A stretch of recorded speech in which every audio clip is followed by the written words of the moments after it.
Mrs. Hargrove thought she knew everyone in Maple Grove until the day Leon Avery, the man in the blue jacket, began standing outside her candy store, smiling just a little too long at the children who passed by. It all began in the quiet little town of Maple Grove, a place most people described as peaceful and safe. The kind of town where kids still rode their bikes on the streets until sunset, neighbors waved from their porches, and the biggest news in the local paper might be about a bake sale or a school fair. Right on the corner of Main Street sat Sonny's Candy House, a small shop painted in pastel colors that seemed to glow even on cloudy days. Its wide windows displayed rows of colorful jars, peppermints, jelly beans, caramels, and every kind of chocolate you could imagine. The bell above the door chimed like a cheerful tune each time someone entered, and the air always smelled like vanilla and sugar. Sonny's Candy House was run by Mrs. Hargrove, a widow in her late 50s, who had owned the store for more than 20 years.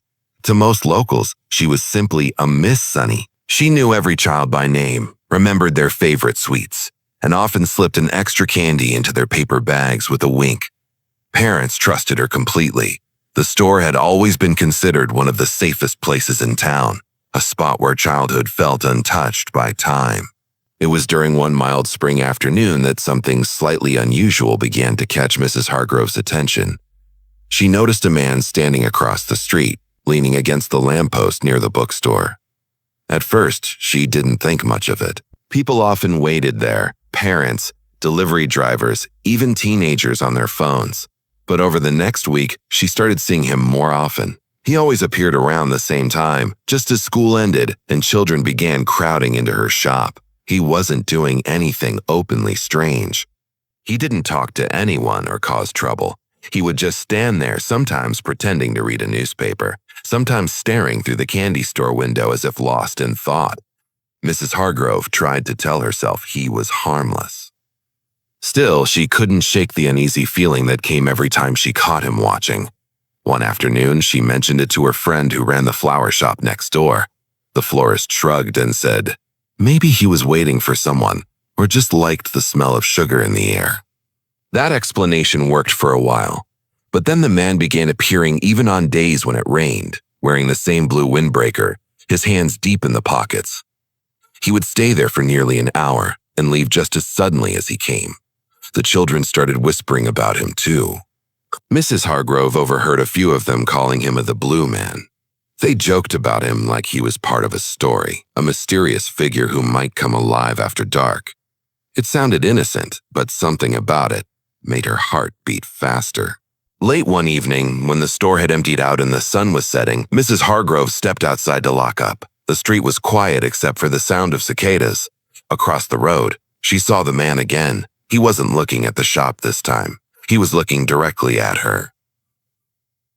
For a moment they stood there, neither moving. Then, without a word, he turned and walked away into the growing darkness.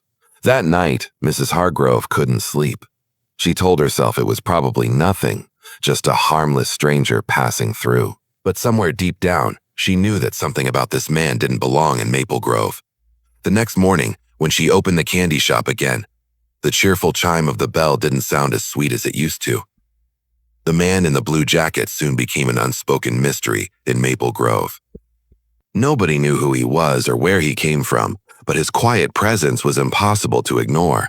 Each afternoon, as the final school bell rang, he would appear near Sonny's Candy House, standing just far enough away to seem casual but close enough to watch. His posture never changed much, hands in pockets, eyes scanning the small crowd of children who ran into the shop laughing and carrying their allowance money. It might have been harmless if it wasn't so consistent, like a habit he couldn't break. The townspeople started to notice him too. At first, it was just Mrs. Hargrove and a few nearby shopkeepers. Then parents began talking, asking each other if they'd seen the man in the blue jacket. A few mothers claimed he'd been seen around the park as well, sitting on a bench near the playground but never speaking to anyone. Others said he followed the same route every afternoon, walking the streets as if keeping track of something unseen. His behavior wasn't threatening enough to call the police, but it was strange enough to make people uncomfortable. Mrs. Hargrove's unease grew stronger when one of the children, a shy boy named Ethan, mentioned that the man had offered him a handful of candy outside the store. The boy said he didn't take it because his mother told him never to accept sweets from strangers. When Mrs. Hargrove heard this, her stomach tightened. The thought of someone trying to hand out candy so close to her shop felt wrong, like an invasion of trust. She decided to check the security footage from the camera above the door. The video was a little grainy, but the images were clear enough to recognize him. There he was, standing near the corner waiting. From time to time, he stepped closer, watching the kids through the glass. Once, she saw him bend down as a child walked by, slipping what looked like a small folded note into a candy bag that had fallen to the ground. She paused the footage and stared at the screen, her heart pounding. The next day, she tried to act normal, smiling and greeting her customers, as usual. But her eyes kept drifting to the windows, half expecting to see that familiar blue jacket outside again. And every time she looked, he was there. Always at the same spot, just beyond the reach of the sunlight reflecting off the glass. Word spread quickly among the parents. Some stopped letting their children visit the candy store altogether, sending older siblings instead. Others accompanied their kids, staying close while they shopped. The laughter that once filled Sonny's candy house started to fade, replaced by hushed conversations and nervous glances. Mrs. Hargrove eventually went to the local police station to report what she had seen on the security tape. The officer on duty listened carefully, but admitted there wasn't much they could do yet. The man hadn't broken any laws. Watching people in public wasn't a crime, and offering candy, though suspicious, wasn't illegal either. The officer promised to send a patrol car by more often, but that was all he could offer. That night, after locking up the store, Mrs. Hargrove sat in her car, staring at the empty street. The lights from her shop glowed softly through the window, casting a reflection of the candy jars inside. For a brief second, she thought she saw movement in that reflection, the faint shape of a man walking past the window. She turned quickly, but the sidewalk was empty. Only the sound of the wind echoed down Main Street. She tried to shake it off, telling herself her imagination was running wild. Still, something inside her whispered that this was only the beginning, that the man in the blue jacket wasn't just passing through town. He was waiting for something, and nobody yet knew what that was.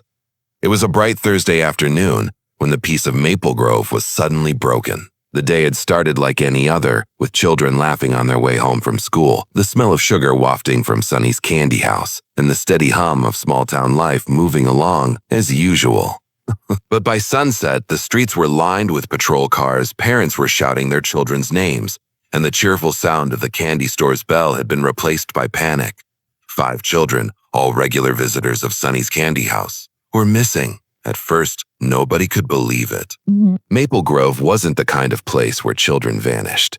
The town had never dealt with anything like this before, so the first few hours were filled with confusion. Some thought the children had wandered off together. Others hoped they were just at a friend's house, forgetting to call home. But as evening fell and their bicycles were discovered behind the candy store, half covered by the alley's shadows, fear began to take hold. The same name was on everyone's lips. The man in the blue jacket. Police officers questioned Mrs. Hargrove first. Her hands trembled as she replayed the security footage for them. The video showed the children leaving the shop, chatting and smiling, each carrying small paper bags filled with sweets. Moments later, the man appeared at the edge of the frame.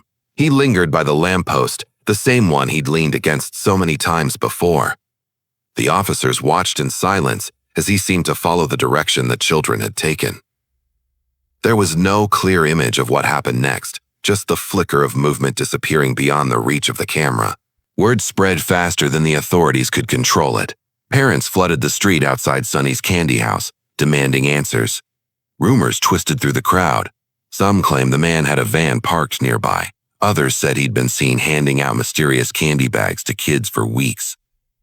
Nobody could say for sure, but fear made every story sound true. The police set up search teams that night, combing through nearby parks, woods, and abandoned lots. Flashlights cut through the darkness as volunteers called out the children's names over and over. But the only answer was the rustle of leaves in the cold wind. Mrs. Hargrove sat alone in her shop long after everyone had gone home. The shelves looked strangely empty, without the familiar rush of customers. The bright colors of the candy jars now felt like hollow decorations, mocking the silence that filled the air. She replayed the same question in her mind. Could she have done something sooner? Should she have pushed the police harder, or warned the parents more clearly? The guilt was heavy and unshakable. By the next morning, the man in the blue jacket was the most wanted person in town. His description was everywhere: posters, radio announcements, social media posts. Yet no one seemed to know his real name or where he lived. Every lead ended dead end. The town that once prided itself on knowing everyone now realized there were still shadows among them. People who could walk unnoticed until it was too late. Detectives began piecing together timelines, mapping every sighting of the man.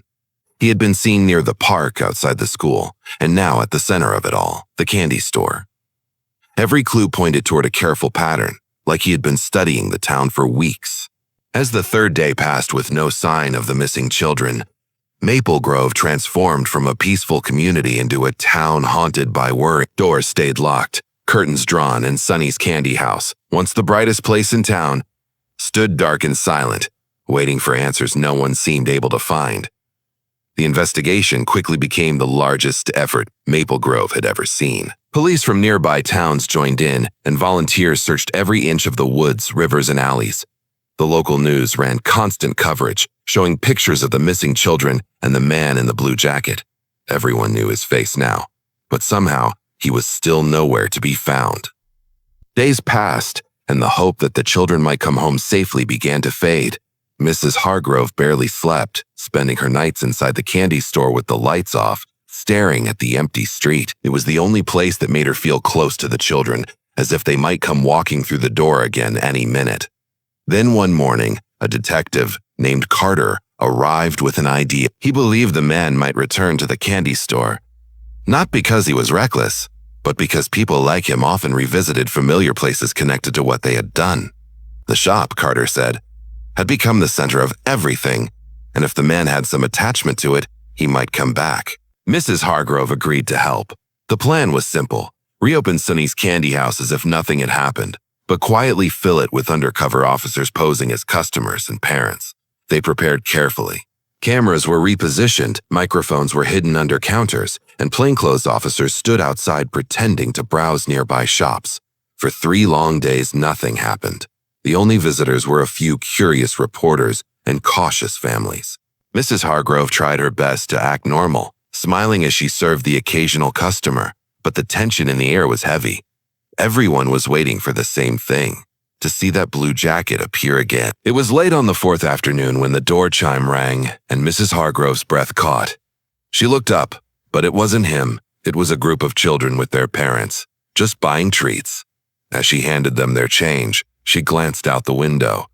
Across the street, standing in the familiar spot by the lamppost, was the man. The same blue jacket, the same still posture. He was watching again. Detective Carter signaled to his team. They waited, careful not to act too soon. The man slowly began to move closer, his eyes darting between the children in the candy display. Then, as if following an old routine, he reached into his pocket and placed a small candy bag on the bench near the door before stepping back. That was their cue. The officers moved in quietly, surrounding him from all sides. The man didn't run or fight. He simply looked confused, as if he didn't understand what was happening. When they searched the candy bag, they found small toys, wrapped sweets, and folded notes written in neat handwriting. Each note contained instructions, inviting children to join the secret candy club and promising prizes for those who followed the directions. The directions pointed to an abandoned building on the edge of town. Police rushed to the location, while others took the man into custody. Mrs. Hargrove stood frozen in the doorway, watching as they led him away. She didn't know whether to feel relief or fear. Something about the man's calm expression unsettled her even more than his presence had. The whole town held its breath, waiting to find out what they would discover at the abandoned building, and most of all, whether the children were there. When officers arrived at the abandoned building on the edge of town, the entire area was eerily silent. The structure had once been a small warehouse, long forgotten, with boarded-up windows and rusted doors. Police lights flickered across the walls as they surrounded it, calling out warnings before carefully entering. Inside, they found evidence that someone had been there recently: old candy wrappers, empty juice boxes, and a few blankets laid out on the dusty floor. Then from one of the back rooms came the faint sound of movement. Within moments, officers discovered the 5 missing children huddled together, frightened but unharmed. Relief spread through the team like a wave. One by one, the children were carried out into the daylight, wrapped in blankets as they cried and clung to their parents waiting nearby. The news spread through Maple Grove almost instantly. People gathered in the streets, cheering and crying, unable to believe that the nightmare was finally over. But the question remained, why had it happened in the first place? What had the man in the blue jacket wanted with the children? The answer came later that night when detectives sat down with him in a small interview room. His name was Leon Avery, and his story was not what anyone had expected. Years earlier, Leon had worked at a candy factory in a nearby city. He had loved his job, especially the days when the factory held community tours for children. He told detectives that he enjoyed seeing their excitement, their fascination with how candy was made. But when the factory shut down, Leon's life began to unravel. He lost his job, his home, and eventually contact with his family. According to the reports, he had been living alone ever since, drifting from town to town, always carrying small bags of candy he made himself. He said he never meant to hurt anyone. In his mind, he was trying to bring back what he'd lost, the joy of making children happy. Detectives listened, unsure what to make of his explanation. The children confirmed that Leon hadn't harmed them. He had simply invited them to what he called his secret candy club, where they were supposed to share stories, play games, and eat candy together. The warehouse had been decorated with colorful wrappers and small paper signs written in a childlike style, almost as if he'd been trying to recreate the candy factory from his memories. It was disturbing and sad all at once. When the news broke, the town's reaction was mixed. Some people were furious, insisting that what Leon did was unforgivable, regardless of his intentions. Others felt pity, seeing him as a broken man whose loneliness had twisted into something strange and frightening. Mrs. Hargrove found herself somewhere in between. She couldn't forget the fear his actions had caused, but she also couldn't shake the sadness in his eyes as the police took him away. Sonny's Candy House reopened a week later. Parents were still cautious, but slowly, laughter began to return. The children came back, though they stayed close to their parents this time.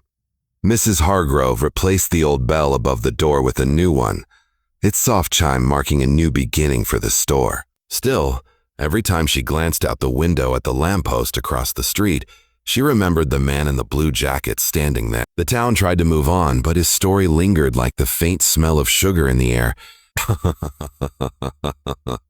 A reminder that even in the sweetest places, darkness can sometimes hide in plain sight.